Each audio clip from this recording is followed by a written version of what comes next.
कुरान अजीम में अल्लाह रब्बुल इज़्ज़त यूँ इरशाद फरमाता है, ऐ इंसानों, बेशक तुम्हारे पास एक वाज़ेह दलील आई और एक चमकता हुआ खुला हुआ नूर तुम्हारे पास आया। ये वाज़ेह दलील क्या है और ये रोशन नूर क्या है?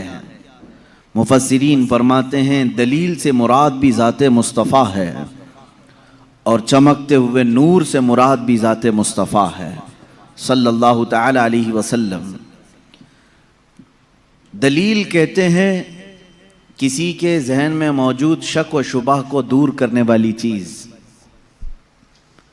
अब वो जब नबियों के साथ आती है तो उसी को मौजज़ा कहते हैं। और आज की इस गुफ्तगू में हमने मौज़ूए सुखन बनाया है मौजज़ात मुस्तफ़ा सल्लल्लाहु तआला अलैहि वसल्लम। अल्लाह के नबी सल्लल्लाहु तआला अलैहि वसल्लम के मौजज़ात, ये अरबिक वर्ड है मौजिज़, जिसका मतलब होता है आजिज़ करने वाली चीज़, सामने वाले को ढेर कर देना, उसको अरबी में कहते मौजिज़ कर दिया। ये नबियों के साथ अल्लाह तबारक व तआला ने एक कुव्वत ऐसी भेजी कि वो अपनी हक्कानियत के लिए दलील के तौर पर कोई ऐसी चीज़ जाहिर फरमाते हैं जो आम इंसानों के समझ में ना आ सके, उसी को मौजज़ा कहते हैं। मौजज़े की चंद शर्तें हैं, ये याद रखें। नबी से सादिर होगी तो मौजज़ा है। कोई झूठा आदमी ऐसा करतब करके दिखाए तो उसे जादू कहा जा सकता है, शौबदाबाजी कहा जा सकता है। अल्लाह का नबी अपनी हक्कानियत के लिए, अपने रसूल होने के लिए, अपने नबी होने के लिए जो दलील पेश करता है वही मौजज़ा है। तकरीबन सारे नबियों को अल्लाह ताला ने इस शान से दुनिया में मबूस फरमाया, किसी न किसी मौजज़े के साथ ही उन्हें भेजा। सारे नबियों के मौजज़ात इस मुख्तसर सी मजलिस में गिनाए नहीं जा सकते, लेकिन नबी जो मौजज़ा लेकर के आता है वह अपनी कौम के दरमियान जिस चीज़ की ज़रूरत होती है, जिस चीज़ का माहौल होता है, वही लेकर के आता है। अब मिसाल के तौर पर मूसा अलैहिस्सलातु तस्लीम का ज़माना जादूगरी का ज़माना था। बड़े बड़े जादूगर अपने अपने करतब दिखाते थे, जिसको नज़रबंदी कह सकते हैं आप, या उसको आप मैजिक समझ लें। आज भी मैजिशियन है, वो सिर्फ नज़रों का धोखा होता है। मैजिशियन को खुद मालूम होता है कि मैं कोई चीज़ बदल नहीं सकता। कुछ लोग तो नज़र चुरा करके इतनी तेज़ काम करने के माहिर होते हैं कि वो चीज़ को बदलते भी नहीं। आस्तीनों में कबूतर रख करके खींच करके दिखा देना, या फिर पानी के गिलास में से फूल फेंक देना, ये नज़रों का धोखा है, जिसको शौबदाबाजी कहते हैं। बाज़ाब्ता उसकी आज क्लासें भी चलती हैं, लोग सीखते भी हैं। ज़माने मूसा अलैहिस्सलातु तस्लीम में जो करतब दिखाए जा रहे थे वो तो जादू का कमाल था। ये वो ज़माना था जब लोग जादू करते थे और बहुत सारी चीज़ों को बदल करके दिखा देते थे। इसीलिए फिरौन ने मूसा अलैहिस्सलाम के मुकाबले के लिए जादूगरों को ही बुलाया था, इसका मुकाबला करो। और जादूगरों ने मूसा अलैहिस्सलाम के सामने जो चीज़ पेश की वो छोटी छोटी रस्सियों को ज़मीन पर फेंक कर सांप बना करके दिखाया। सब सांप बन करके ज़मीनों पर दौड़ रहे थे। अल्लाह ताला ने मूसा अलैहिस्सलाम को उस ज़माने का जो मौजज़ा अता किया था वो आपका असा है। जब वो ज़मीन पर डालते तो अज़दहा सांप बन जाता था, फिर अगर उसे पकड़ लेते तो फिर लकड़ी हो जाता। मूसा अलैहिस्सलातु तस्लीम ने जादूगरों के मुकाबले में अपने आसा को ज़मीन पर फेंका, वो बड़ा सांप और अज़दहा बन करके सारे जादूगरों के सांपों को एक ही सांस में निगल गया। अब उस सांप की हैबत ऐसी थी कि वहाँ जो मौजूद थे जादूगर, उन्होंने कहा आमन्ना बिरब्बि मूसा व हारून, हम सब मूसा और हारून के रब पर ईमान ले आए। दूसरा जादू तो अब उन्हें दिखाना भी नहीं था, सीधे वो ईमान की बात कर गए। तो नबी जो है अपने मौजज़े से सामने वालों का आजिज़ कर देता है। इसमें वाकई में आपने समझा कुछ अगर ये आम लोगों के पास दिखाया जाता तो जाहिर सी बात है हम समझ लेते कि हाँ, आम आदमियों को इस तरह करके दिखाएंगे तो उनके जहनों पर हुकूमत तारी हो जाएगी। लेकिन मूसा अलैहिस्सलाम ने उन लोगों को आजिज किया था जो ऑलरेडी जादूगर थे, वो जानते थे चीजों को बदलना, तो वो आजिज कैसे हो गए? एक बार जिंदगी में मूसा अलैहिस्सलाम की लकड़ी को सांप बनते हुए देखकर वो अपनी पुरानी सारी चीजें छोड़कर ईमान लाने पर कैसे तैयार हो गए? उनको चाहिए था कि एक और दूसरा जादू ट्राई करते। मेरे अजीजों, मालूम यहां ये होता है कि जादू जो है वो नजरों का धोखा होता है। जो जादूगर रस्सियों को सांप बनाए थे उन्हें मालूम था कि यह हकीकत में रस्सी है, उस जादूगर को वो रस्सी ही दिखती थी, अवाम को सांप नजर आता था। जादूगर को वो चीज हकीकत में वही दिखती है जो होती है, लेकिन लोगों को बदल करके दिखती है। जादूगरों को ये मालूम होता है। लेकिन मूसा अलैहिस्सलाम ने जो लकड़ी जमीन पर डाली थी, वो जादूगरों की नजर में भी लकड़ी नहीं दिख रही थी, वो हकीकत में सांप बनी हुई थी। ये मौजिज़े और जादू में फर्क है। जादू जो है नजरों का धोखा हो सकता है और मौजिज़ा हकीकत को तब्दील कर देता है, हकीकत को बदल दिया जाता है। ईसा अलैहिस्सलाम को अल्लाह रब्बुल इज्जत ने जो मौजिज़ा अता फरमाया, मुर्दों को जिंदा करना, आप मिट्टी के परिंद बनाते थे, परिंदे उसमें फूंक मारते थे तो वो उड़ने लग जाते थे। मादरजाद अंधे, पैदाइशी जो अंधे या कोढ़ की बीमारी या सफेद दाग वाले हों, उनके जिस्म पर आप हाथ रख देते वो शिफायाब हो जाते हैं, वो सही हो जाते थे। और ये बात इधर उधर की किताबों से नहीं, अल्लाह की किताब से है। अल्लाह रब्बुल इज्जत ने कुरान पाक में खुद इरशाद फरमाया, ईसा अलैहिस्सलाम का कौल है, व उबरिउल अकमह वल अबरस व उहयिल मौता बिइज़्निल्लाह, मैं अंधों को सही कर देता हूँ, कोड़ियों को सही कर देता हूँ और मुर्दों को जिंदा कर देता हूँ अल्लाह के हुक्म से। ईसा अलैहिस्सलाम, अगर ईसा अलैहिस्सलाम से ये सारे काम सादिर हों तो यहाँ कोई शिर्क का फतवा नहीं लगा था कि गैरुल्लाह से ऐसे काम नहीं हो सकते। नबी भी तो गैरुल्लाह हैं। यही बात अगर हम सुल्तान बगदाद के बारे में कहें तो ये कहते हैं ये कहानियां हैं इनकी। मेरे अजीजों, क्या रसूल पाक सल्लल्लाहु अलैहि वसल्लम ने नहीं फरमाया मेरी उम्मत के औलिया बनी इसराइल के अंबिया की तरह हैं? बनी इसराइल के अंबिया जिस तरह से मौजज़ात दिखाते थे, उम्मत मुस्तफ़ा के औलिया अपनी करामात दिखाते हैं। करामत हक है। ईसा अलैहिस्सलातु तस्लीम का ये मौजज़ा था। दीगर अंबिया इकराम अलैहिमुस्सलाम को बहुत सारे मौजज़े दिए, जैसे हज़रत दाऊद अलैहिस्सलाम, उनके हाथ में लोहा आता तो नरम हो जाता था, वो लोहे को अपने हाथ से जैसी शक्ल चाहते थे बना देते थे। लोहे का लिबास बनाते, लोहे की टोपियां बनाते, लोहे की चीज़ें बनाते, लेकिन लोहे को उन्हें आग में तपाने की ज़रूरत नहीं पेश आती।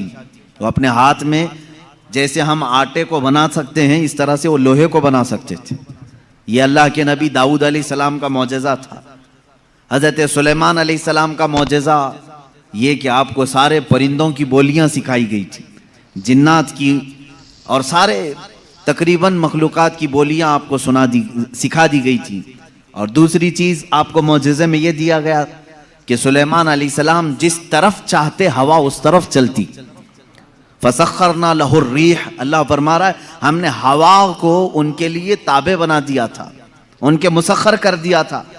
फिर इतना ही नहीं, आज से तकरीबन 4000 साल पहले सुलेमान अलैहिस्सलाम ने अपने तख्त को हवा में उड़ाया है। ये एरोप्लेन का ज़माना नहीं था, वो टेक्नोलॉजी का दौर नहीं था, लेकिन सुलेमान अलैहिस्सलाम के हुक्म से तख्त हवा में उड़ता और जिस तरफ आप चाहते उसी तरफ आपको वो सफ़र भी कराता। यह आपका मौजज़ा था। जिन्नात पर आपको हुकूमत दी गई थी। हज़रत दाऊद अलैहिस्सलाम, हज़रत सुलेमान अलैहिस्सलाम, हज़रत मूसा अलैहिस्सलाम, हज़रत ईसा अलैहिस्सलाम, इनके ये मुख्तसर मौजज़ात मैंने आपके सामने रखे। तकरीबन अंबिया इकराम अलैहिमुस्सलाम को मौजज़े दिए गए। हज़रत सालेह अलैहिस्सलाम को एक मौजज़ा ऊँटनी की शक्ल में दिया गया था, इसलिए कि उस ज़माने के लोग जिस चीज़ के कायल नहीं थे उसी चीज़ को मौजज़ा बना करके भेजा गया है। यानी ईसा अलैहिस्सलाम के ज़माने में लोग ये कहते थे मरने के बाद दोबारा ज़िंदा नहीं हो सकते, ईसा अलैहिस्सलाम को वही मौजज़ा देकर भेजा अल्लाह ने, मुर्दों को जिंदा तुम करके दिखाओ। जब नबी करके दिखा सकते हैं तो अल्लाह दोबारा कैसे नहीं जिंदा करेगा। सालेह अलैहिस्सलाम के ज़माने में लोग इस बात के इनकारी थे कि बग़ैर बाप के कोई बेटा हो नहीं सकता, बग़ैर बाप के कोई बेटा पैदा नहीं हो सकता। आदम अलैहिस्सलाम कैसे आ गए दुनिया में, ऐसा कैसे हो सकता है। सालेह अलैहिस्सलाम को अल्लाह ताला ने हुक्म फरमाया, तुम अपनी कौम को ले जाओ एक पहाड़ के पत्थर पर, पत्थर से कहो कि इसमें से ऊंट पैदा करके दे। हज़रत सालेह अलैहिस्सलाम ने उस पत्थर के पास खड़े होकर फरमाया तो पत्थर से एक ऊंटनी का बच्चा नमूदार हुआ। उस ऊंटनी का ना बाप है ना माँ है और अपनी बिरादरी से अपनी नस्ल से भी नहीं, बल्कि पत्थर एक जामिद चीज से ऊंट पैदा हुआ। उस ऊंटनी का जिक्र भी कुरान पाक में है। ये मौजज़े के तौर पर दिया गया था सालेह अलैहिस्सलातु तस्लीम को। अजीज़ान गिरामी वक़ार, उन अंबिया कराम को उनके ज़मानों की जो ज़रूरियात थी, जो तकाज़े थे, वो मौजज़े दिए गए। और सैयदुल अंबिया मुहम्मदुर रसूलुल्लाह सल्लल्लाहु तआला अलैहि वसल्लम को उन तमाम अंबिया के जो मौजज़ात थे वो तन्हा हुजूर को अता किए गए। हुस्न यूसुफ दमे ईसा यदे बैज़ादारी, आंचे खूबा हमा दारंद तू तन्हा दारी। ए रसूल पाक, यूसुफ का हुस्न भी आपके पास है, ईसा का दम भी आपके पास है और मूसा का यदे बैज़ा भी आपके पास है। वो तमाम खूबियां जो रखते थे अंबिया, या रसूल अल्लाह, तन्हा आपकी ज़ात में अल्लाह ने वो जमा किया। इमाम इश्क़ व मोहब्बत ने फरमाया, ज़ात हुई इंतखाब वस्फ हुए लाजवाब, ज़ात हुई इंतखाब वस्फ हुए लाजवाब, नाम हुआ मुस्तफ़ा तुम पे करोड़ों दुरूद। एक ज़ात है, हज़ारों वस्फ इसमें जमा किए अल्लाह ने, हज़ारों वस्फ जमा किए। अब मौजज़ात मैं शुरू करता हूँ, इसलिए कि हमारा वक्त बहुत तेज़ी से चलता है और वक्त की सुइयां हमें काटते हुए चली जाती हैं। अल्लाह हमारे वक्त में बरकत अता फरमाए। इस बात को मैं महसूस करता हूँ कि जब मीलाद मुस्तफ़ा हो, रसूल करीम सल्लल्लाहु तआला अलैहि वसल्लम के तज़किरे हों, आपको भी एहसास होता होगा, आपको भी एहसास होता होगा, मुझे खुद एहसास होता है। 1.5 घंटा 2 घंटा या जिस कदर भी यहाँ बैठे हैं, कब वक्त गुजर गया पता ही नहीं चला। महफिल ख़त्म होती है तो हम घड़ियां देखते हैं, क्या हम इतनी देर तक बैठे रहे। पहलू में दर्द भी नहीं हुआ, पीठ में कमर में कोई कसक भी नहीं आई, इसमें इतना लगाव कैसे रहा। अजीज़ा ने गिराम वक़ार, इससे बाज़ उलमा ने यह मसला अख़ज़ किया कि जब मोहब्बत करने वाला मुहिब अपने महबूब के तज़किरे में रहता है तो उसे वक्त का अंदाज़ा नहीं होता। इसीलिए लोगों ने कहा क़यामत का दिन अगरचे 50,000 साल का हो, अगरचे 50,000 साल का हो, लेकिन जो लिवाउल हम्द के नीचे आ गया वो मेरे मुस्तफ़ा की शान बयान कर रहा होगा। यहां तक कि क़यामत का ये 50,000 साल का जो एक दिन है, रिवायात में बताया गया है, आशिकाने मुस्तफ़ा को ऐसा लगेगा जैसे बिजली चमकी और खत्म हो गई। लोग कहते हैं क़यामत आई भी और चली भी गई। वो लंबा दिन उनके लिए भारी होगा जो गुस्ताखी रसूल में अपने पेट मरोड़ते रहते हैं, उनके लिए भारी होगा जिनके सीने रसूलुल्लाह की मोहब्बत से मुनव्वर नहीं है। अजीज़ा ने गिराम वक़ार, यही बात तो कब्र में भी है। यही बात, बाज लोगों को दफन किया जाता है, तज़किरा सुने और जी लगा करके सुने। मेरे आका की महफिल में बैठे तो सुस्ती और काहिली नहीं, बल्कि इसके आदाब हैं। आप वजू से बैठें, हमतन गोश होकर बैठें। हल्की सी भी सुस्ती आए तो अपने आप को कोसें कि नहीं, मैं मुस्तफ़ा करीम की मीलाद में बैठा हूँ, मेरे आका के तज़किरे में बैठा हूँ। बाज लोगों को दफन किया जाता है। कब्र की जिंदगी मालूम है कितनी सख्त होती है। कहा गया वहां का 1 मिनट 1 साल के बराबर हो सकता है। मुर्दे पर वक्त ही नहीं गुजरता, वक्त ही नहीं जाता, वो रोज इंतजार करता है, रोज इंतजार करता है। लेकिन बाज मैयतें वो हैं जिन पर वक्त बहुत तेजी से गुजर जाता है। यहां तक कि कयामत का सूर फूंका जाता है, कब्रें खोली जाती हैं, लोगों को उठाया जाता है, तो बाज मुर्दे ये कह करके उठते हैं, बारे इलाहा इतनी जल्दी कयामत आ गई, कल ही तो मेरे घर वालों ने दफन किया था, आज मैं मैदान महशर में जमा हो गया। जबकि वो 500 साल सो चुके होंगे, 1000 साल सो चुके होंगे। फर्क क्यों? बाज मुर्दों पर वक्त नहीं बीतता, बाज लोगों पर वक्त तेजी से चला जाता है। वजह यह है कि जिसकी कब्र में जलवे मुस्तफ़ा नजर आ जाए, मेरे आका सल्लल्लाहु ताला अलैहि वसल्लम उसकी कब्र में आ जाएं और वो जलवे जहां आरा को देखने में मसरूफ हो तो कयामत का सूर फूंक दिया जाएगा, वो उन्हीं जलवों में मस्त हो चुका होगा और उसे वक्त का एहसास नहीं होगा। ऐ अल्लाह हमें उस जमात में शामिल फरमा। अब हम मौजज़ात मुस्तफ़ा सल्लल्लाहु ताला अलैहि वसल्लम की तरफ चलते हैं। अल्लाह के नबी सल्लल्लाहु ताला अलैहि वसल्लम को मेरे मौला ने जो मौजज़े दिए थे वह अलग अलग हैं, हिस्सी मौजज़े, मानवी मौजज़े। आप सल्लल्लाहु ताला अलैहि वसल्लम का सबसे बड़ा मौजज़ा क्या है, मैं उसको आखिर में अर्ज करता हूं, लेकिन एक बात याद रखें, हुजूर की पूरी जिंदगी मौजज़ा है, सब पूरी जिंदगी मौजज़ा है। आपके जो बयानात हैं वो हदीसें वो मौजज़ा हैं। हुजूर पाक सल्लल्लाहु ताला अलैहि वसल्लम का चलना फिरना उठना बैठना सब मौजज़े की शक्ल में है, इसलिए कि इस तरह की चीजें आम आदमी कर नहीं सकता। जो ये दावा करे कि मैं हुजूर के बराबर हो सकता हूं मुआज़ल्लाह रब्बिल आलमीन, उसको आज हमारा बयान जरूर सुनना होगा। मौजज़ात मुस्तफ़ा सल्लल्लाहु ताला, एक एक चीज हुजूर सल्लल्लाहु ताला अलैहि वसल्लम की जिंदगी पूरी कायनात को आज भी चैलेंज कर रही है, आजिज करके रखी है। तू कौन सी खेती से निकलकर बराबरी का दावा करता है?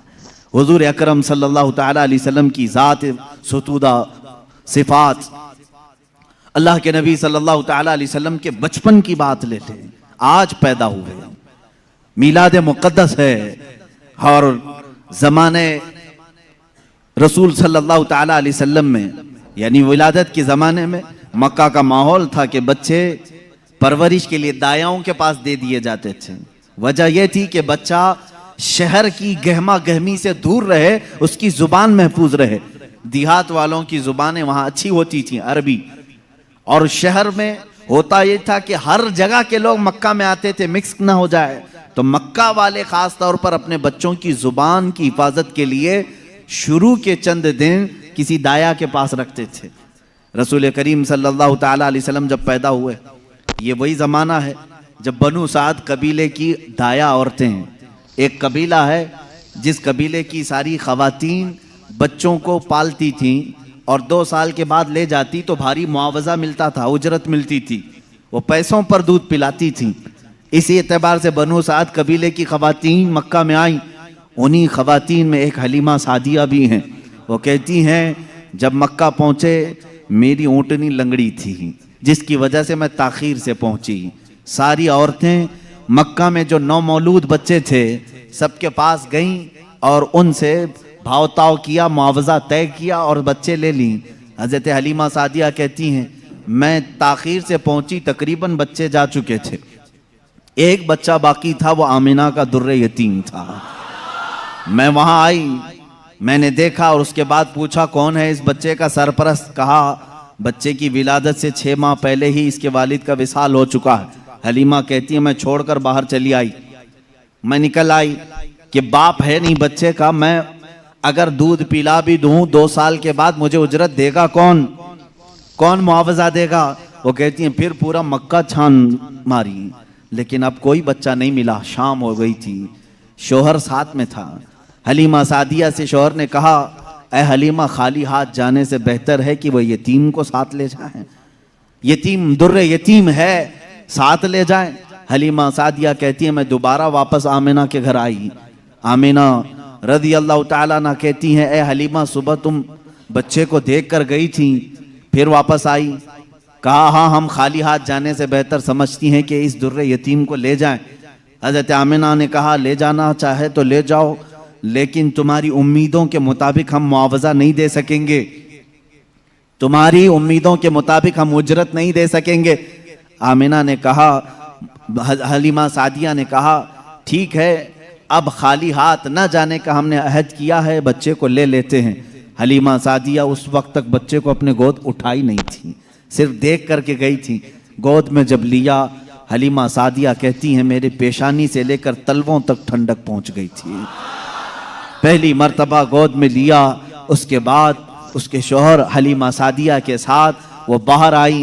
कहती हैं कि मेरी सारी साथियाँ, मेरी सहेलियाँ जो बनु साद कबीले की ख़वातीन थीं वो जा चुकी थीं और सारे सफ़र पर थीं। मेरी ऊँटनी लंगड़ी और फिर ताखीर भी अलग। मैं बच्चे को लेकर के उसी लंगड़ी ऊँटनी पर बैठी। अल्लाह अकबर, ये पहला मौजज़ा मेरे आका का है। ऊँटनी जो लंगड़ी थी बिल्कुल सेहतयाब हुई और इतनी तेज दौड़ने लगी, इतनी तेज। हलीमा सादिया कहती हैं बनु साद कबीले में सबसे पहले मैं हाजिर हुई। मेरा बच्चा जिसको मैं लेकर आई थी अब्दुल्लाह का दुर्रे यतीम, सबसे पहले बनु साद में हाजिर हुई। और काफी देर के बाद दूसरी सहेलियां हमारी बच्चों को ले आई। उन्होंने आते ही हमसे पूछा, हलीमा तेरी ऊँटनी तो लंगड़ी थी, तेरी ऊँटनी कमजोर और लागर थी, तू पीछे रह गई थी, इतनी तेज कैसे आ गई? हलीमा सादिया कहती हैं हाँ ऊँटनी मेरी लंगड़ी थी लेकिन सवार बहुत ही आला था। जैसे ही ये बच्चा इस ऊँटनी पर सवार हुआ, न जाने इसमें ताकत कहाँ से आई, सबसे पहले मैं हाजिर हुई। सारी औरतों ने महसूस किया ये एक मौजज़ा नहीं। बनु साद जो कबीला है वो आज भी है ताइफ के करीब, आज भी वो कबीला है हलीमा सादिया का कबीला जिसको बनु साद कहते हैं। उस कबीले वालों का बयान है कि ये रात ऐसी थी, पूरे बनु साद कबीले की बकरियों के दूध से थन भर चुके थे। सारे कबीले वालों की बकरियों के थन दूध से भर चुके थे। हलीमा सादिया कहती हैं जब मैं बच्चे को घर में ले आई तो अजीब सी राहतें और बरकतें और हवाएं चलने लगी। लोगों ने महसूस किया आज तक बनु साद कबीले में ऐसी खुशगवार हवाएं आई नहीं थी, लेकिन लोगों ने बाद में ये महसूस किया यह हलीमा सादिया के घर जो बच्चा आया है उसी की बरकतें हैं। ये के बाद दीगरे लोगों ने मौजज़े देखे भी। हलीमा सादिया की जो बेटी हैं शैमा, जो हुजूर सल्लल्लाहु अलैहि वसल्लम की दूध शरीक बहन है, हुजूर की दूध शरीक बहन है, वो कहती हैं मैं मोहम्मद सल्लल्लाहु ताला अलैहि वसल्लम को गोद में लेकर रात में बैठती थी। 1 साल के नहीं थे, 9 माह के थे जब मैं गोद में लेकर बैठती थी।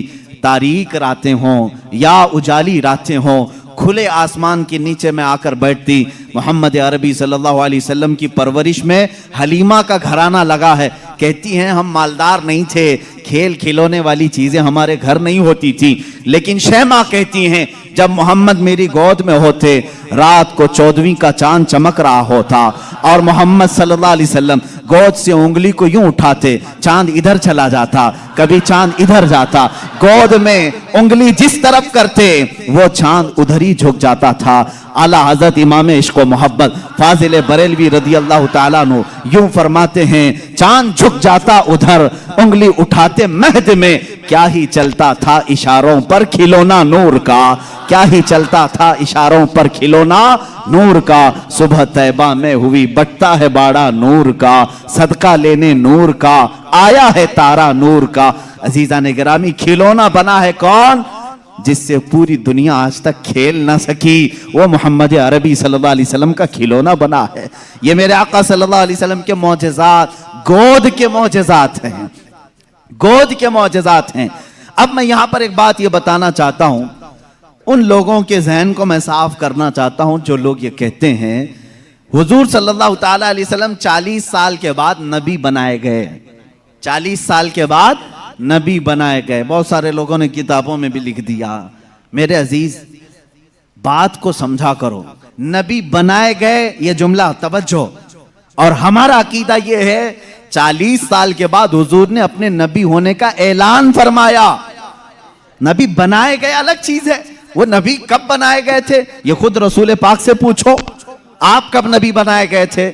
इनकी किताबों से न पूछेंगे, हम हुजूर से पूछते हैं। मेरे आका फरमाते हैं कुन्तु नबिय्यन व आदम बैनल माई व तीन, मैं तो उस वक्त भी नबी था जब आदम को पानी और मिट्टी में गूंधा जा रहा था।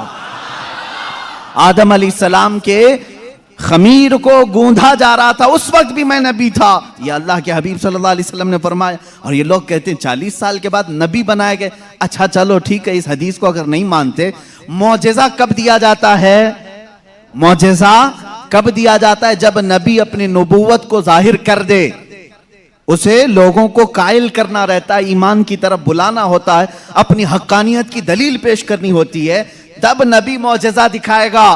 यहां मोहम्मद अरबी सल्लल्लाहु अलैहि वसल्लम गोद में जो मौजज़े दिखा रहे हैं, हलीमा सादिया के घर जो मौजज़े दिखाए जा रहे हैं, तुम्हारे कौल के एतबार से 40 साल के बाद नबी हुए थे ना, तो मौजज़े तो 40 साल बाद दिखना चाहिए। हलीमा सादिया की गोद में जो मौजज़े दिख रहे हैं, इससे पता चलता है वो पैदाइशी नबी थे। ऐलान का हुक्म 40 साल के बाद अल्लाह ने दिया। वो नबी नबूवत लेकर के दुनिया में आए। अजीज़ा ने गिरामी, ये मौजज़ात की इब्तिदा हलीमा सादिया के घर से हुई और उसके बाद एक दो नहीं कई मौजज़े। हलीमा सादिया रज़ियल्लाहु तआला अन्हा की बेटी शैमा कहती हैं 2 साल की उम्र से पहले ही हुजूर पाक सल्लल्लाहु तआला अलैहि वसल्लम आम इंसानों की तरह बड़े नहीं हुए हैं। 9 महीने की उम्र में तो आप तीर चलाते थे और बराबर निशाने पर, और कभी आपने हकला करके बात नहीं की, जैसे बच्चे तुतला कर हकला कर बात करते हैं। अल्लाह के हबीब सल्लल्लाहु अलैहि वसल्लम ने जब गुफ्तगू फरमाई, निहायत फसीह अरबी में गुफ्तगू फरमाई। फरमाती हैं कि एक भी ऐसा टूटा हुआ जुमला मोहम्मद से हमने सुना नहीं। यह हजरत हलीमा सादिया फरमाती। अजीज़ा ने गिरामी, शैमा कहती हैं 1.5 साल की उम्र में मेरे साथ मोहम्मद सल्लल्लाहु अलैहि वसल्लम बकरियां चराने के लिए आ जाते थे। बकरियां चराने के लिए आते थे।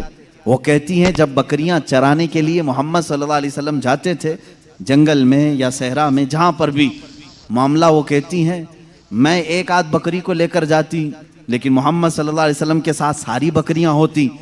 फ़र्क ये था कि मैं धूप में चरा रही होती, लेकिन हमेशा मोहम्मद सल्लल्लाहु अलैहि वसल्लम पर बादल का एक टुकड़ा साया बना रहता था, हमेशा छांव रहती थी। कभी धूप बराए रास्त उनके रुखसारों को नहीं मारती, उनके रुखसारों पर नहीं पड़ती। यह हज़रत शैमा कहती हैं, हलीमा सादिया की बेटी कहती है एक दिन ऐसा हुआ, मोहम्मद अरबी सल्लल्लाहु तआला अलैहि वसल्लम 1.5 साल या 2 साल की उम्र के आसपास हैं। अचानक 2 लोग आए और उनको कोई पहचानता नहीं था। मोहम्मद अरबी सल्लल्लाहु तआला अलैहि वसल्लम को उन्होंने एक दरख्त के नीचे लिटाया और उनका सीना चाक कर दिया हुजूर पाक सल्लल्लाहु अलैहि वसल्लम का। वो घबराई हुई भागती हुई अपनी माँ के पास आई। 2 साल की उम्र थी जब मेरे आका सल्लल्लाहु अलैहि वसल्लम की। हलीमा सादिया की बेटी या बेटा जो हुजूर के दूध शरीक थे, वो दौड़ते हुए माँ के पास आए और कहा अजीब एक बात हमने देखी मोहम्मद सल्लल्लाहु अलैहि वसल्लम के साथ, कि कोई अनहोनी 2 शख्सियात आई, उन्होंने गिराया है और सीना चाक कर दिया है। अल्लाह ना करे कि मोहम्मद के साथ कुछ बुरा ना हो जाए। वो घबराए हुए थे। हजरत हलीमा कहती है मैं दौड़ती हुई उस मकाम पर पहुंची, जाकर के देखा दरख्त के साए में वो आराम कर रहे थे, कोई लोग नहीं थे, कोई शख्सियात नहीं थी। हलीमा सादिया ने देखा वाकई सीने के ऊपर कुछ निशानात नजर आ रहे थे। उठाया और पूछा कि क्या बात है। मोहम्मद अरबी सल्लल्लाहु अलैहि वसल्लम ने फरमाया अल्लाह के 2 फरिश्ते आए थे, उन्होंने मेरा सीना खोला और दिल निकाला जन्नत से लाए हुए तश्त में जो ईमान और हिकमत से भरा हुआ था। मेरे दिल को उसमें रखा और उसके बाद फिर मेरे सीने पर रखा और फिर बंद कर दिया और वो चले गए। इसलिए कि बचपन में आने वाली आम इंसानों की खसलतें इस नूरे खुदा महबूब खुदा के दिल में कभी ना आए। उन्होंने सारे वसवसों को मेरे पाक कर दिया। ये 2 साल की उम्र में शक्के सदर का मौजज़ा इसको कहते हैं। क्या कहते हैं? शक्के सदर, सीना फट जाने वाला। ये जो मौजज़ा है हुजूर पाक सल्लल्लाहु अलैहि वसल्लम की जिंदगी पाक में 4 मरतबा इस तरह से हुआ। सीना शक हुआ, फरिश्तों ने आपका दिल मुबारक निकाला, जन्नती पानी से और जन्नत की नूर और हिकमत से भर दिया। मेरे अजीजों, फिर मैं सवाल करता हूं, तुम तो कहते हो 40 साल बाद नबी हुए, फिर ये मौजज़ा 2 साल की उम्र में कैसे पेश आया? मौजज़ा नबूवत के बाद मिलना चाहिए। नबी होने वाला अपनी नबूवत की दलील के लिए लोगों के सामने मौजज़ा पेश करता है। ये तो मैंने बचपन के वो हालात बताए। मेरे आका सल्लल्लाहु तआला अलैहि वसल्लम के इन हालात को देखकर हलीमा सादिया घबरा गईं और फिर वापस वो मक्का लेकर के आईं। अल्लाह के हबीब सल्लल्लाहु तआला अलैहि वसल्लम हज़रत आमिना के घर रहे। यहाँ के जो आपकी जिंदगी पाक के अय्याम हैं वो फिर अगले किसी मौजू पर मैं अर्ज करूँगा। आज मौजज़ात मुस्तफ़ा हमारा मौजू सुखन है। अल्लाह के नबी सल्लल्लाहु तआला अलैहि वसल्लम के कमालात और मौजज़ात बयान से बाहर हैं, बयान से बाहर हैं। किस चीज में आपने मौजज़ा नहीं दिखाया? दरख्तों में हो, पत्थरों में हो, जानवरों में हो, परिंदों में हो, मुर्दों में हो, आसमान के तारों, चांद, सूरज में हो, किस चीज में मौजज़े मेरे आका के नहीं है? हर चीज में। और रिज्क में वुसअत और बरकत के इतने मौजज़े हैं कि पूरी किताब उस पर लिखी गई। रिज्क में बरकत और वसाअत। अल्लाह के नबी सल्लल्लाहु ताला अलैहि वसल्लम ने जिस चीज को तनाउल फरमाया और किसी को दे दिया वो खत्म ही नहीं होती। यह मौजज़ा एक बार नहीं कई बार पेश आया, कई बार पेश आया। हजरत उमर फारूक रज़ियल्लाहु ताला अन्हु फरमाते हैं, एक बार 440 लोग आए, 440 लोग हुजूर सल्लल्लाहु ताला अलैहि वसल्लम के पास आकर के उन्होंने कहा हमारी मेहमान नवाजी करें। रसूल करीम सल्लल्लाहु ताला अलैहि वसल्लम ने फरमाया उमर इनको खिलाओ। हजरत उमर ने कहा आका मेरे पास एक ही आदमी का खाना है, एक आदमी, ये 440 हैं। रसूल करीम सल्लल्लाहु ताला अलैहि वसल्लम ने एक खजूर उन्हें दी और फरमाया जाओ जितना खाना है उसी में से खिलाओ। हजरत उमर कहते हैं मैं ले गया, 440 लोग खाते रहे, मेरा खाना खत्म ही नहीं हुआ। वो खाकर चले भी गए, मेरा घर पूरा खा लिया, फिर भी खाना बाकी रहा। ये रिस्क में बरकत और वसाअत के एक नहीं बेशुमार मौजिज़े हैं मेरे आका के। सुलह हुदैबिया के मौके पर मक्का मुकर्रमा जा रहे थे उम्रा की नीयत से। हुजूर अकरम सल्लल्लाहु ताला अलैहि वसल्लम मक्का वालों ने बीच रास्ते में रोक लिया था और उसके बाद एक वक्त ऐसा आया कि लोगों के पास पानी खत्म हो गया, पानी नहीं था और एक कुआं करीब में था वो भी सूख चुका था। वो कुआं आज भी मक्का में मौजूद है, हमने उसकी जियारत की है। आप इन सऊदियों ने 4 साल पहले शायद एक कंपनी को ठेके में दे दिया और उस कंपनी के अंडर अब वो कुआं है, अभी उसे ख़त्म नहीं किया गया। तकरीबन 14 सदियों पुराना कुआं आज भी मौजूद है। वो सूखा हुआ बिल्कुल सूख चुका था। हुजूर पाक सल्लल्लाहु ताला अलैहि वसल्लम ने कुल्ली फरमाई और कहा उस कुएं में डाल दो। सहाबा कहते हैं हमने उस कुएं में पानी डाल दिया, थोड़ा सा कुल्ली का पानी था, कुआं लबालब भर गया। पानी से इतना भरा कि जितने लोग थे सबों ने उस कुएं से पानी पिया भी, वजू भी किया, जिसे गुस्ल की हाजत थी गुस्ल किया, अपने जानवरों को भी पिलाया। एक सहाबी से पूछा गया आप लोग कितने थे उस वक्त? वो कहते हम 1400 लोग थे, लेकिन मेरा यकीन है कि अगर 1 लाख होते तो भी पानी कम ना पड़ता। और उसके बाद वो कुआं कभी सूखा नहीं, आज भी पानी उसमें मौजूद है। और एक कुआं बीरे शिफा जिसको कहते हैं, उसके मुतालिक मैंने ये सुना है कि वो निहायत ही खारी पानी, कड़वा पानी जानवर भी नहीं पीते थे।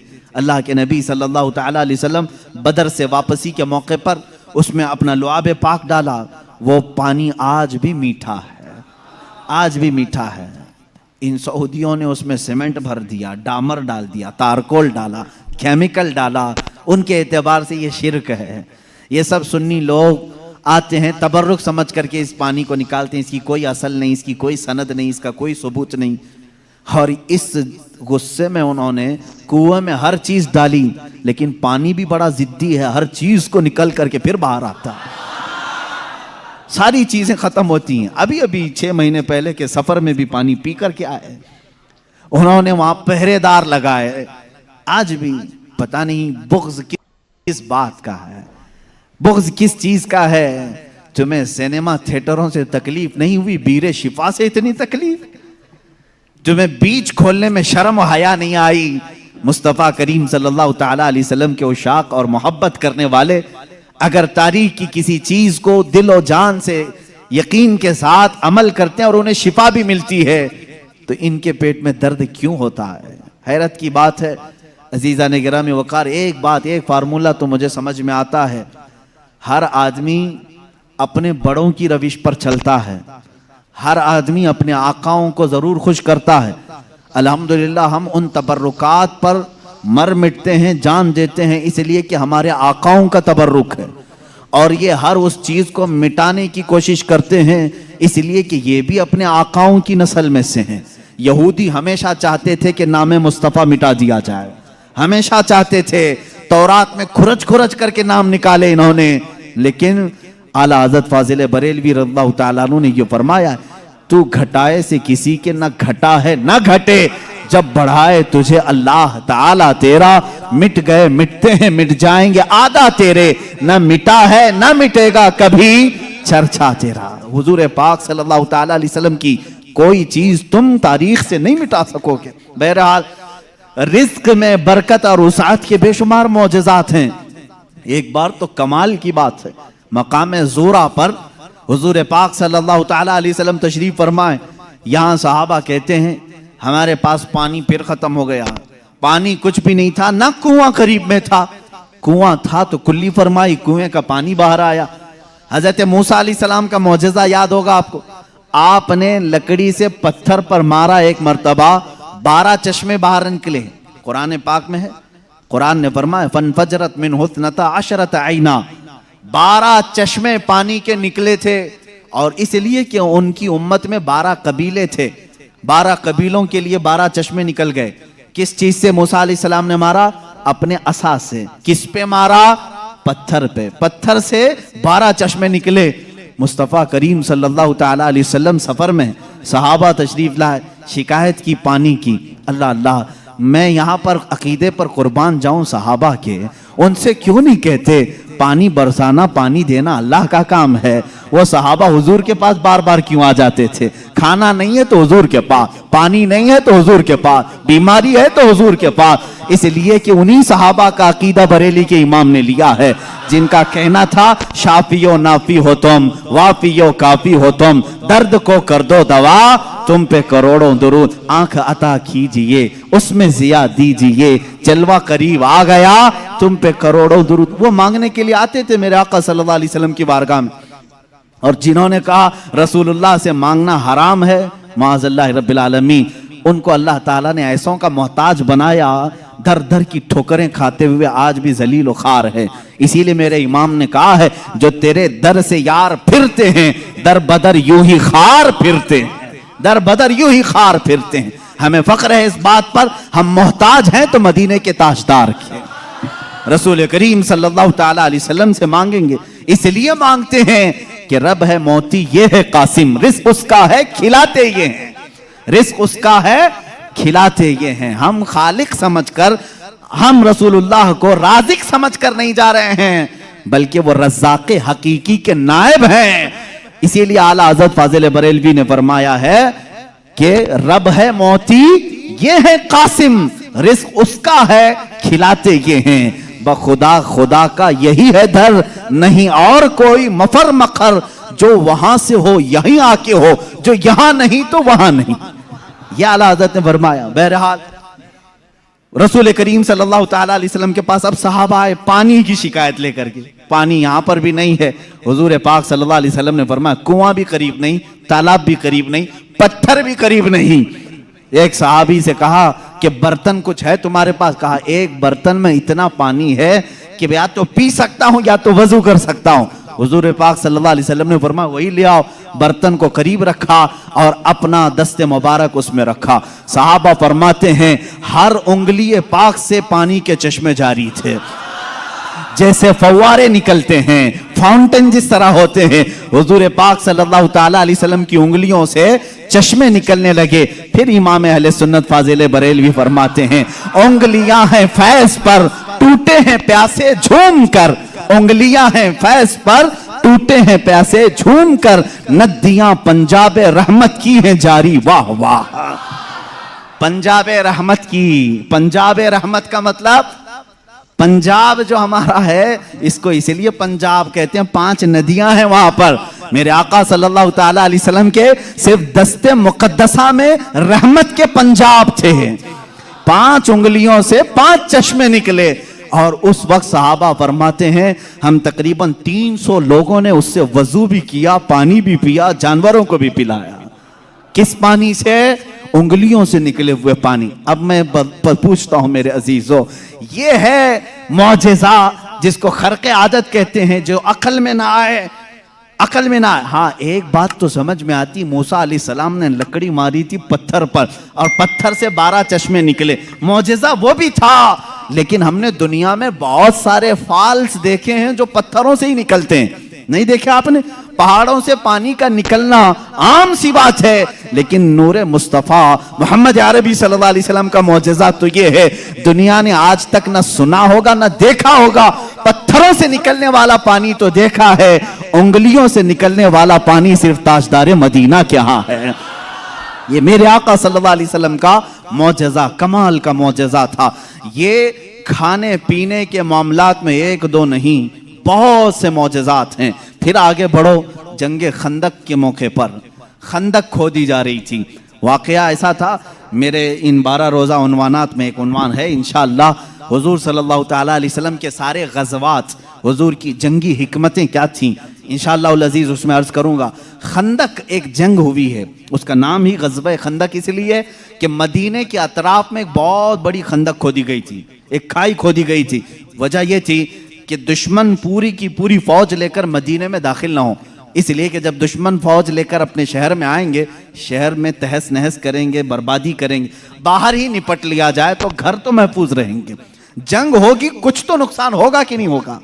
जैसे देख नहीं, इराक तबाह हो गया, शाम तबाह हो गया। यही जंग अगर अमेरिका में होती तो क्या वो बचा होता? जहां जंग होती वहां के घर उजड़ जाते। मदीना तैयबा से बाहर जंग के लिए खंदक खोदी गई। अब ये खंदक खोदने में काफी दिन लग गए।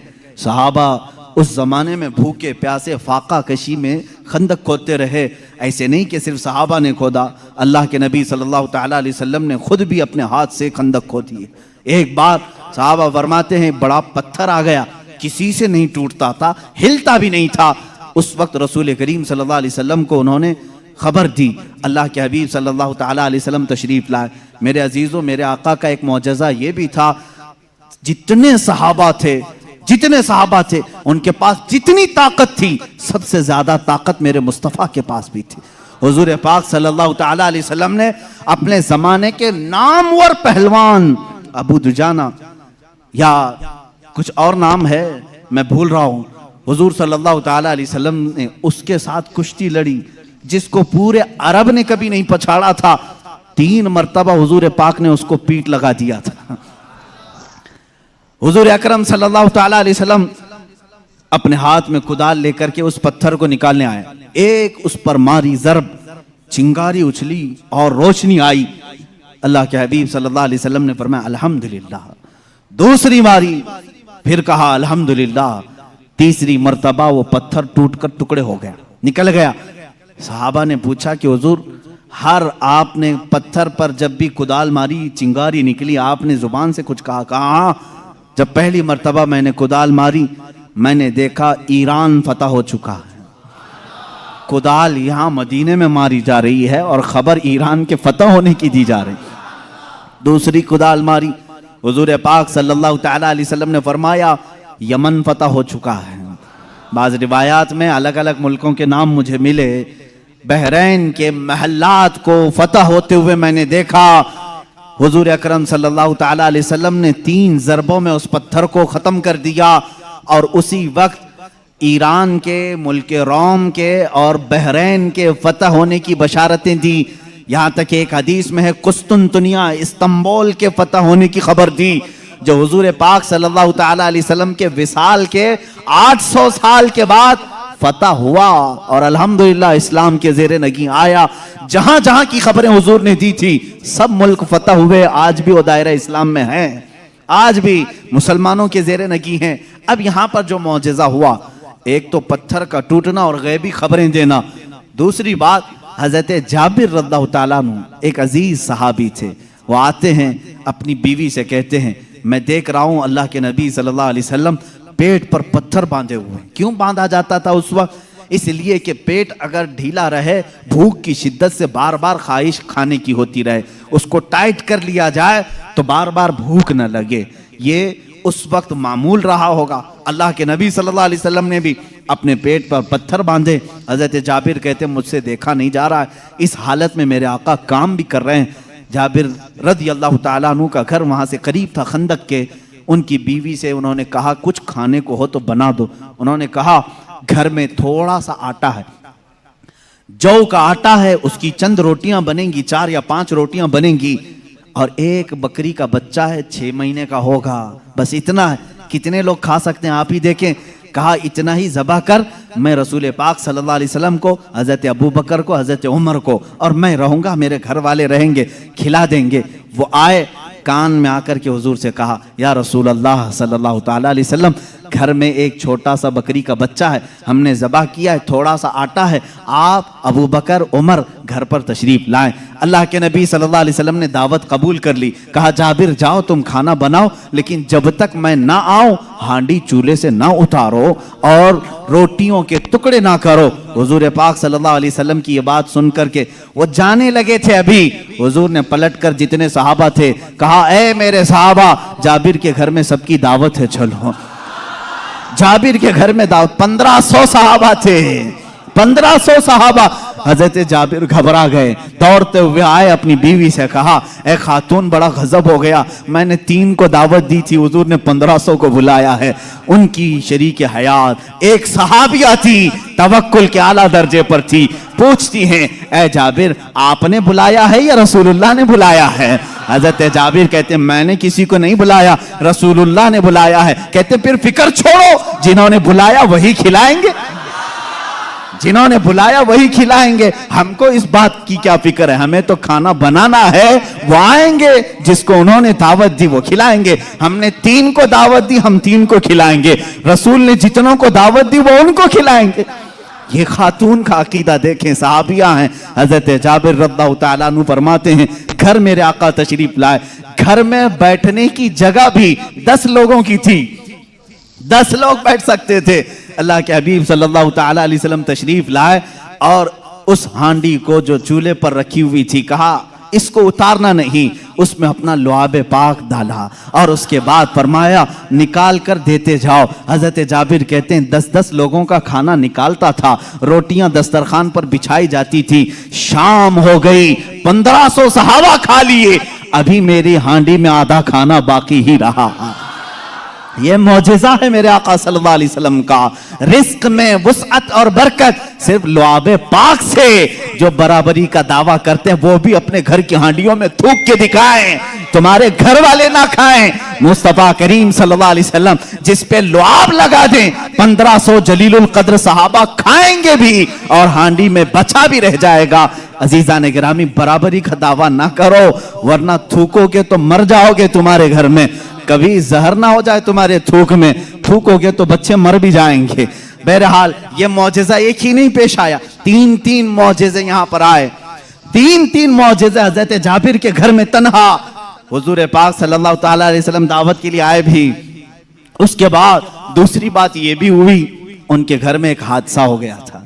उनके घर में हादसा ये हुआ, बकरी को ज़बह किया था बाप ने, हजरत जाबिर ने, उनके 2 बच्चे थे, दोनों बच्चों ने देखा और बड़े बच्चे ने छोटे बच्चे को बुलाया, आ मैं तुझे दिखाता हूं अब्बा बकरी को ज़बह कैसे कर रहे थे। छुरी लिया और छोटे बेटे को ज़बह कर दिया, गला काट दिया और जैसी खून निकलने लगा, मां ने देखा, घबराई, बच्चे को पकड़ने के लिए कि चाकू उसके हाथ में थी, वो दौड़ता हुआ छत पर चढ़ा और पांव फिसला, छत से गिरा, नीचे गिरते ही सर पर चोट आई, वहीं फौत हो गए।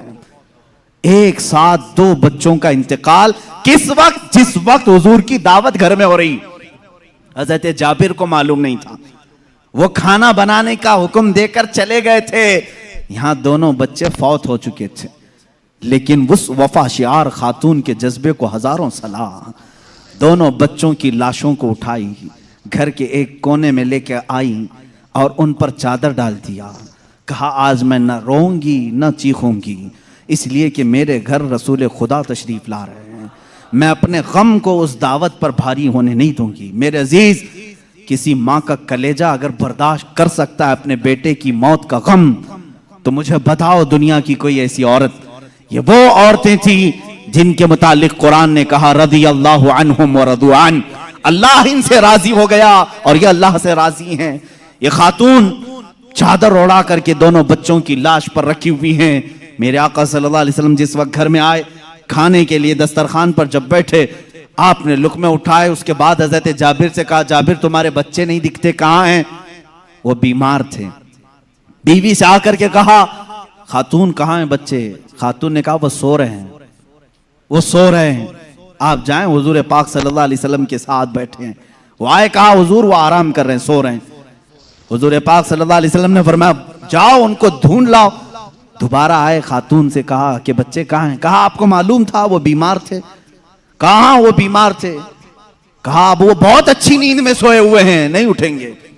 खातून ये कह रही हैं, अपने शोहर को तक जाहिर नहीं किया।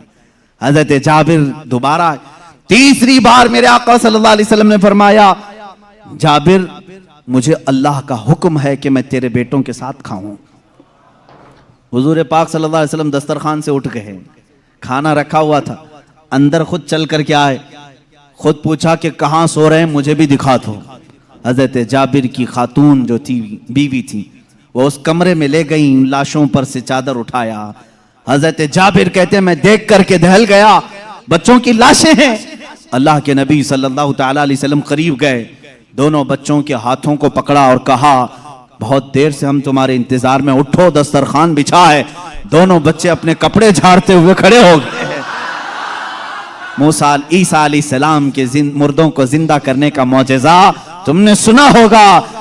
नबी रहमत सल्लल्लाहु ताला अलैहि वसल्लम अपने गुलामों के घर में जो फौज शुदा शहजादे थे उन्हें जिंदा भी किया और अपने दस्तरखान पर बिठाया भी।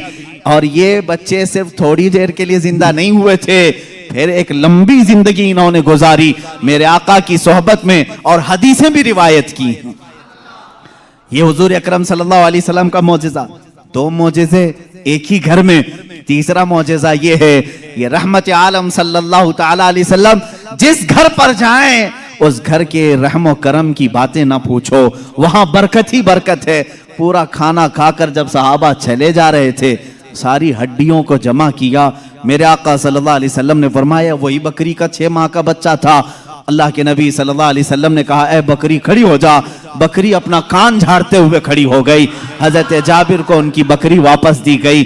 अजीजा ने गिरामी, ये मुस्तफ़ा करीम सल्लल्लाहु ताला अलैहि वसल्लम के नाज हैं और उनके अंदाज हैं। जिस घर में गए सारों को खिलाया भी और खिलाने वाले के बच्चों को भी जिंदा किया, बकरी को भी जिंदा किया। तुम्हारा माल तुम्हें दे दिया गया और सबको खिला भी दिया गया। रिस्क में वुसअत व बरकत के एक दो नहीं बेशुमार मौजज़े हैं अल्लाह के नबी सल्लल्लाहु ताला अलैहि वसल्लम के। मेरे अजीजों, इनके अलावा जो मौजज़ात बड़े हैं, जिसको शक्कुल कमर का मौजज़ा कहा गया है और रद्दे शम्स का मौजज़ा कहा गया है। शक्कुल कमर चांद के टुकड़े कर देना, रद्दे शम्स सूरज को फेर देना, ये बड़े मौजज़ात में से है जिनके तज़किरे अहादीस की किताबों में है और सही अहादीस में मौजूद है। मक्का मुकर्रमा में भी जादूगर थे, लोग जादू समझते थे। उस वक्त अल्लाह के नबी सल्लल्लाहु ताला अलैहि वसल्लम से कई लोगों ने जिन जिन मौजज़ात का सवाल किया, हुजूर पाक ने वो उन्हें करके दिखाया। एक अराबी शख्स, एक देहाती आया और उसने कहा ऐ मोहम्मद अरबी सल्लल्लाहु ताला अलैहि वसल्लम, मैं आपको अल्लाह का रसूल कैसे मान लूं? मेरी अकल है, आप किसी उस्ताद के पास नहीं गए, मैंने कभी आपके मुतालिक सुना नहीं कि कोई उस्ताद आपको पढ़ाया, फिर भी आपके जुबान से जो अल्फाज निकलते हैं वो कमाल के हैं। बहरहाल मैं आपको अल्लाह का रसूल कैसे तस्लीम करूं? हुजूर पाक सल्लल्लाहु ताला अलैहि वसल्लम ने उससे पूछा कि क्या मैं तुझे ये सामने वाले दरख्त से कहलवा दूं कि मैं अल्लाह का रसूल हूं, तू मान लेगा? उसने कहा हाँ मान लूंगा, दरख्त भला बात भी कर सकता है। हुजूर पाक सल्लल्लाहु अलैहि वसल्लम ने फरमाया जा उस दरख्त से कह दे अल्लाह के रसूल बुला रहे हैं। हुजूर ने नहीं बुलाया, उस देहाती से कहा, ये बात तवज्जो चाहता हूं, इस नुक्ते को समझो। हुजूर हुक्म दे दरख्त आ जाना चाहिए ना। हुजूर ने फरमाया उस देहाती से जो देखने आया था, जा तू खुद बोल कि अल्लाह के रसूल बुला रहे हैं। वो गया देहाती, दरख्त को मुखातिब करके कहा ऐ दरख्त तुझे अल्लाह के रसूल बुला रहे। हदीस पाक में वो दरख्त अपने जड़ों समेत बाहर आया, काफी बड़ा दरख्त है और झूमते हुए जैसे पिंडलियों पर इंसान चलता है बारगाह मुस्तफा में आया और ऐसे झुका जैसे इंसान रुकू में झुकता है। और उसके बाद उस दरख्त से आवाज आने लगी अशहदु अन्नका रसूलुल्लाह, गवाही देता हूं कि आप अल्लाह के रसूल हैं। अल्लाह के नबी सल्लल्लाहु अलैहि वसल्लम ने फरमाया दरख्त तो अपने मकाम पर वापस चला जा। वो दरख्त फिर वहीं चला गया जहां था वहीं। आज भी मक्का मुकर्रमा में उस दरख्त की जगह पर एक मस्जिद बनाई गई है। ये तुर्कियों की बदौलत बनी थी, वहाबियों की बदौलत नहीं। उस मस्जिद को मस्जिद शजरा कहते हैं, दरख्त वाली मस्जिद। उस देहाती ने बाद में कहा, ए अल्लाह के रसूल, जब दरख्त आपको अल्लाह का रसूल मानते हैं और सजदा करते हैं, उनसे ज्यादा हक तो इंसानों का है। मैं सजदा करूं आपको, मैं अल्लाह का रसूल मानूं? अल्लाह के नबी ने फरमाया, अल्लाह ने अपने अलावा किसी और के लिए सजदा हलाल नहीं किया, सजदा सिर्फ अल्लाह का होगा। हाँ, उसने कलमा तैयबा पढ़ा और ईमान लाया। मैं यहां बताना चाहता हूं, मौजज़ा वो है रसूल जो कह दे वो हो जाए, लेकिन यहां तो रसूल ने दरख्त को नहीं कहा, इस देहाती ने जाकर कहा। वो भी अभी ईमान नहीं लाया था, ईमान लाने से पहले जाकर कहा, ऐ दरख्त तुझे रसूल बुला रहे हैं। पता चला रसूल का गुलाम जो होता है, रसूल से जिसकी निस्बत हो जाए, जिसका कनेक्शन मजबूत हो जाए, वो भी अगर मखलूकात को हुक्म दे दे तो उसके हुक्म की वो पाबंदी करते नजर आते हैं, उसके हुक्म की पाबंदी करते नजर आ। दरख्त से पूछते अगर तुम, ऐ दरख्त, क्या तू एक देहाती की बात मानकर अपनी जमीन की जड़ों से निकल आया? ये देहाती भला है कौन, तू इसकी बात कैसे मान लिया? तो दरख्त तुम्हें अपने आलम अरवाह में गालिबन ये जवाब दे दे, वो कहेगा, नादान, तू ये ना देख कि वो देहाती मुझे बुलाने आया था, ये देख वो किसके हुक्म से आया था।